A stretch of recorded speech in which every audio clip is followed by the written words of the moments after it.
Salut à tous, ici Michael, j'espère que vous allez bien. On se retrouve aujourd'hui pour le premier tuto express de 2022, donc bonne année à tous. Mes meilleurs vœux, bien évidemment, pour 2022, la santé, un bon apprentissage. Je souhaiterais une bonne année dans la vidéo qui sort samedi parce que des fois, il y en a qui loupent des vidéos, donc voilà. Je tenais à vous le dire, donc bonne année à tous. Aujourd'hui, on va voir les modifieurs d'animation dans le Graph Editor. C'est quelque chose qui est très important, beaucoup utilisé, qui permet par exemple de faire clignoter une ampoule comme vous avez sous les yeux, et ce que je vais vous montrer aujourd'hui. Donc on va faire deux sortes de clignotements, quelque chose de très sinusoïdal, très régulier, avec un modifier de type Cycles qui permet de répéter des keyframes que vous avez appliqués sur un objet, et ensuite quelque chose d'un petit peu plus, on va dire, aléatoire, vous voyez, comme ceci, avec un effet comme si une pancarte clignotée, vous savez, devant les vieux hôtels, des fois, des trucs comme ça, très aléatoire. Donc ça me permet vraiment de mettre en application deux choses différentes. Et on va commencer tout de suite, où je vais supprimer tout simplement les matériaux sur lesquels j'ai mis les keyframes. Donc avec Shift A, je vais rajouter un nouveau matériau, donc de type Principal BSDF. Donc je vais rajouter les raccourcis clavier, même si normalement il n'y en aura pas beaucoup. Et je vais le relier ici à ma surface. Ok. Et je vais pouvoir faire des animations directement dans ce matériau.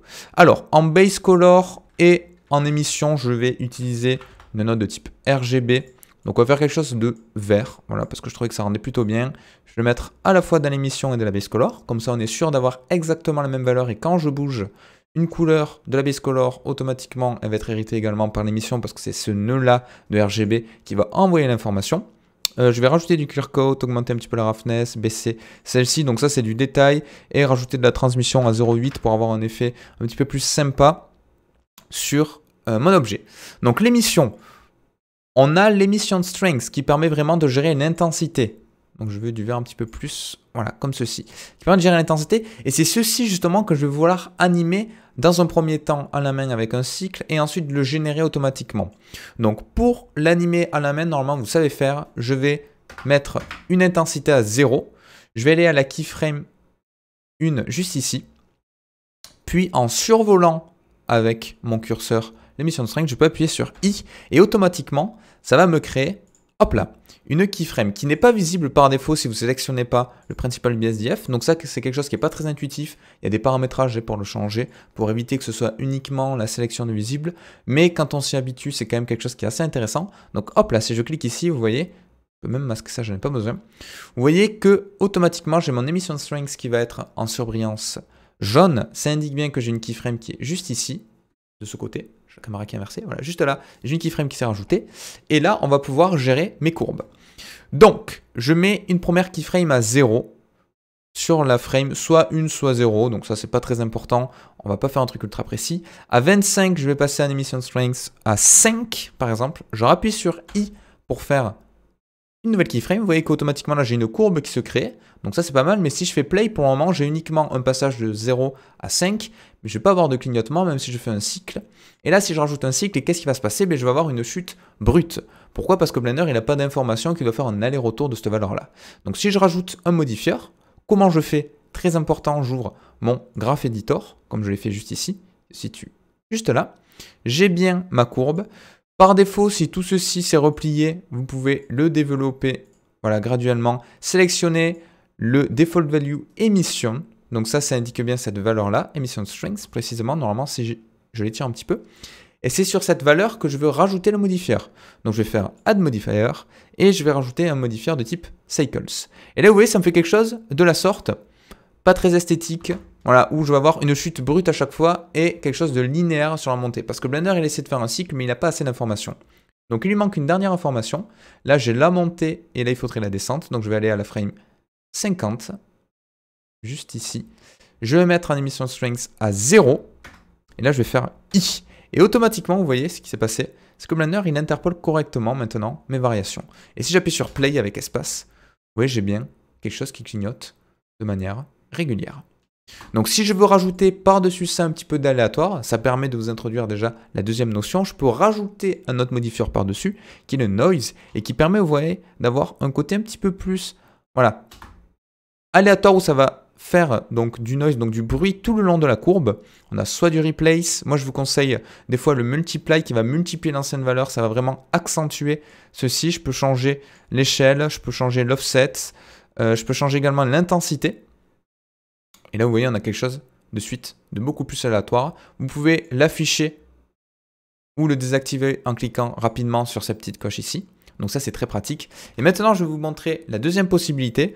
Donc là, j'ai superposé à la fois le cycles et le noise, mais maintenant, on va tout faire avec le noise. Donc je vais dupliquer, hop là, ce matériau-là avec Shift D, comme ceci. Je vais relier ce BSDF à la surface et je vais sélectionner ceci. Donc là, je n'ai plus de keyframe. J'ai uniquement les keyframes sur mon autre matériau, mais le Shift D ne prend pas en compte les keyframes pour un principal BSDF. Comme ça, vous le saurez. Donc je vais aller à la frame 0. Voilà, comme ceci. Et dans l'émission strength, je vais me mettre à 0. Vous allez comprendre pourquoi. Et là, j'appuie sur I. Donc j'ai quelque chose de linéaire, pas d'animation, j'ai juste une keyframe. Alors cette keyframe elle est importante parce que le modifier que je vais utiliser va se baser sur cette valeur-là. Je vais cliquer comme tout à l'heure sur le default value et je vais rajouter un modifier, cette fois-ci de type noise directement. Et là vous voyez, ça me crée bien un noise, donc une sorte de variation aléatoire, le long de mon 0. Donc ça c'est pas mal. Je vais pouvoir augmenter l'échelle pour pas avoir quelque chose de trop rapide, sinon on verra même pas la lampe clignoter. Et je vais augmenter la strength pour avoir quelque chose avec une valeur qui peut monter potentiellement jusqu'à du 3, 4, voire 5 comme j'avais tout à l'heure. Donc là, ça me paraît pas mal. Mais là, j'ai un souci. J'ai un souci qui est très, très étrange, mais qui est tout à fait normal. Quand je dis étrange, c'est en termes de visuel de ma vue 3D. C'est que quand je vais avoir une émission strength, par exemple ici, vous voyez, je suis à -5 et du coup, j'ai une couleur absorbante. C'est normal parce qu'on a une valeur négative en tant qu'intensité d'émission. Du coup, on va absorber la lumière et ça, c'est pas bon. Du coup, si je fais espace, j'ai bien un clignotement qui est très rapide. Alors, je vais augmenter l'échelle comme ceci. Voilà, donc là, j'ai bien quelque chose qui clignote. Si je veux rajouter un petit peu des détails tout le long de ma courbe, je peux augmenter ici la depth. Vous voyez que ça rajoute des petits détails un petit peu partout. Donc là, c'est pas mal, mais ça va pas du tout. Ça va pas du tout, pourquoi? J'ai plein de défauts. Déjà, ça clignote pas à la bonne vitesse, donc ça, on va pouvoir le changer. Première chose qu'on peut faire, blend type au lieu de replace, on pourrait faire un multiply, sauf que là on est embêté parce que par défaut on a mis une valeur à 0. Donc si on multiplie quelque chose par 0, dans tous les cas on aura du 0.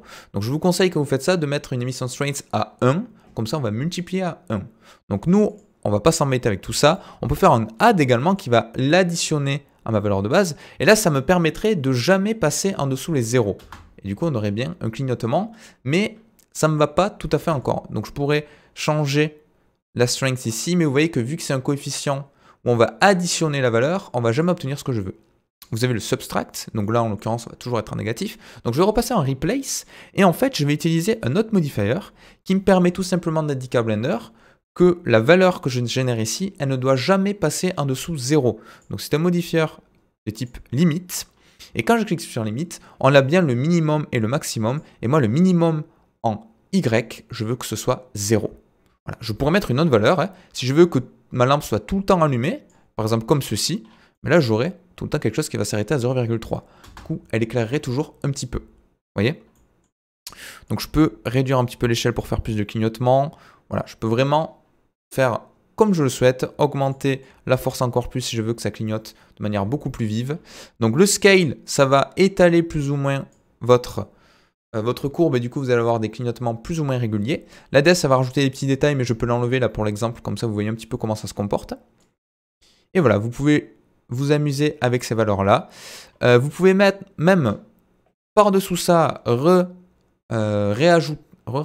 rajouter à nouveau un noise si vous voulez rajouter un petit noise sur les plats qui avaient été générés sur votre limite. Comme ça, on a du noise, on a une limite qui va brider pour éviter de passer à 0, et ensuite on rajoute un noise par-dessus ça. Ça peut être intéressant, et on obtient le résultat que vous avez sous les yeux. Donc voilà, c'est deux techniques pour faire clignoter des éléments. Donc c'était quelque chose de très pratique. Hein. J'ai appliqué ça sur la lumière avec une emission strength, mais vous pouvez le faire pour n'importe quoi. Hein. Vous pouvez rajouter ce modifier-là sur modifier d'animation de graphe sur un autre modifier, par exemple pour avoir un array qui se déplace, pour avoir une valeur de métallique qui change. Sur tous les nœuds, quand vous faites une color ramp ou autre, vous pouvez mettre ceci pour changer, pour faire des variations de mix RGB, de mix shader sur ce que vous souhaitez. C'est vraiment libre cours à votre imagination et ça permet de générer des courbes comme ceci. Donc j'espère que ça vous aura plu. On a vu 3 modifiers aujourd'hui. On a vu le cycles qui permet de faire répéter une animation basée sur le keyframe. On a vu le noise qui permet de générer du bruit tout autour d'une keyframe. On a vu le limit qui permet de rajouter des limites en X ou en Y sur notre animation générée par le modifieur. Donc voilà, j'espère que ça vous aura plu. N'hésitez pas à me le dire en commentaire. Je vous dis à très très vite pour la suite de la formation. Et encore bonne année à tous. Ciao.